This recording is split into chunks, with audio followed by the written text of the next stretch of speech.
शुरू। यह खबर निश्चित ही राहत देने वाली है कि अगले साल जुलाई तक देश के 25 करोड़ लोगों को कोरोना का टीका मिल जाएगा।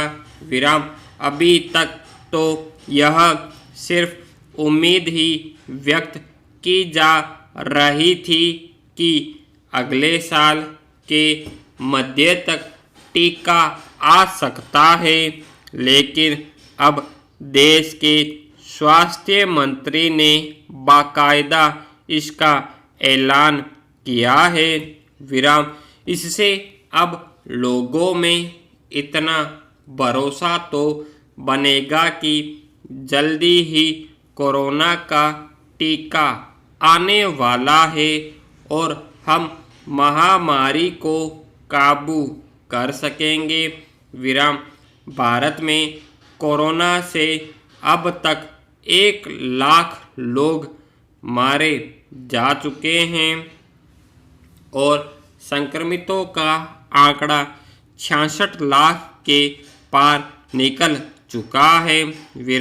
हालांकि अब संक्रमितों के सुधार की दर बढ़ रही है और संक्रमण से होने वाली मौतों की दर में भी कमी आ रही है।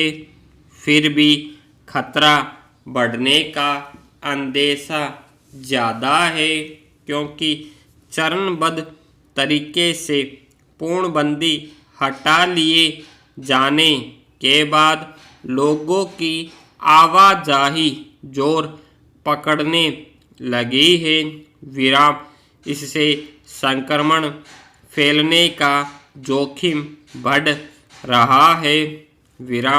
ऐसे में जितनी जल्दी टीका आएगा उतनी ही हम महामारी से अपने को बचा पाने में सक्षम हो पाएंगे। संकट की गंभीरता को देखते हुए भारत ने टीका बनाने की दिशा में तेजी से कदम बढ़ाए हैं। देश में कई जगह टीकों के प्रशिक्षण चल रहे हैं और सुखद संकेत तो ये है कि ज़्यादातर मामलों में प्रशिक्षण सफल रहे हैं। इसलिए जुलाई तक टीका आ जाने को लेकर अब कोई संशय बाकी नहीं रहना चाहिए। टीका तैयार करना जितना जटिल और चुनौती भरा काम है, उससे कहीं ज़्यादा कठिन उसे ज़रूरतमंदों तक पहुंचाना है।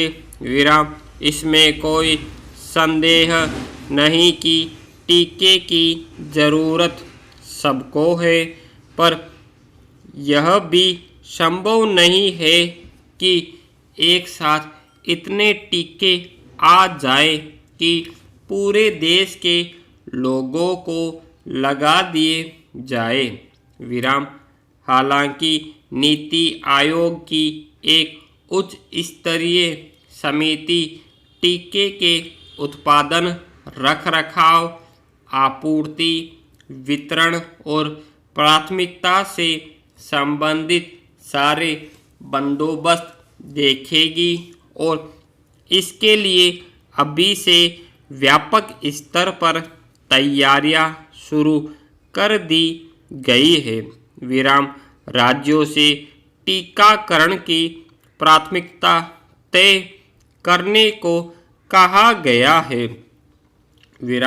जिन राज्यों में हालात ज़्यादा गंभीर है, वहाँ टीकाकरण का अभियान भी तेज रखना होगा।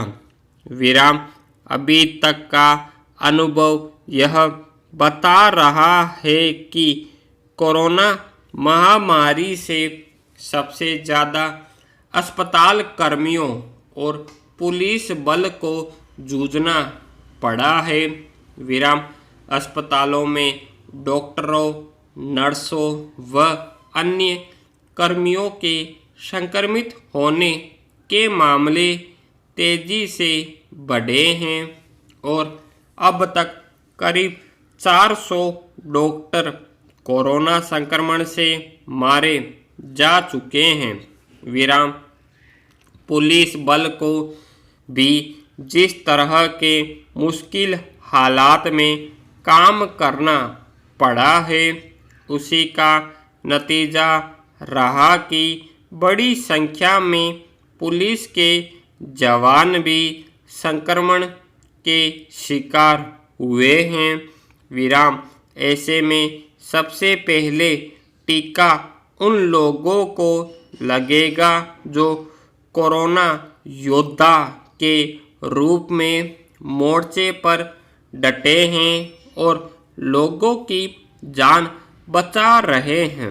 विराम अगर अस्पताल कर्मी ही संक्रमित होते रहेंगे तो लोगों को कौन बचाएगा?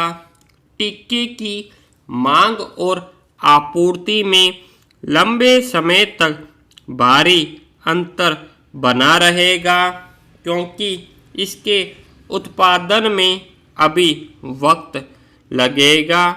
विराम अभी यह साफ नहीं है कि कौन सी कंपनी कितना उत्पादन कर जरूरत पूरी कर पाएगी। विराम जिन राज्यों में संक्रमण की मार पहले से ही ज़्यादा है और जहां अब महामारी फैलने का खतरा कई गुना बढ़ रहा है, वहां लोगों को इसकी ज़्यादा ज़रूरत है। विराम कहने को देश के कुछ राज्यों में सामुदायिक संक्रमण के हालात है। विराम ऐसे में टीके की ज़रूरत कहाँ और किसको पहले होगी, तय कर पाना मुश्किल है। विराम आज जिन कठिन परिस्थितियों में भारत टीके की पहुंच के करीब है, उससे इतनी उम्मीद तो बनती है कि हम जल्द ही इस संकट से भी उबर जाएंगे। स्टॉप।